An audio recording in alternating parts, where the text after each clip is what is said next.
দর্শক, আমাদের দেশে বাংলাদেশের ম্যাচের সময় এই 4-6 লেখা প্লাকার্ডগুলো গেটে রেখে দেওয়া হয়, অথচ এখানে আপনারা দেখছেন যে গেটে নিজেদের স্পন্সর থেকেই এগুলো দর্শকদের হাতে দিয়ে দেওয়া হচ্ছে এবং সেখানে সিকিউরিটিও গেটে কাউকে আটকাচ্ছেন না, সবাই এরকম প্লাকার্ড নিয়ে যেতে পারছেন।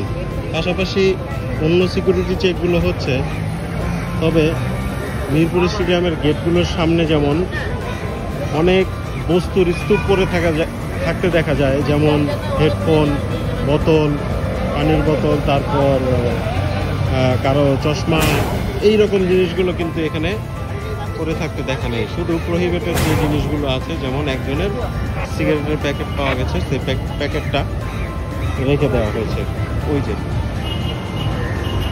বাদ বাকি খুব একটা কড়াকড়ি শ্রীলঙ্কার গেটগুলোতে দেখা যাচ্ছে না।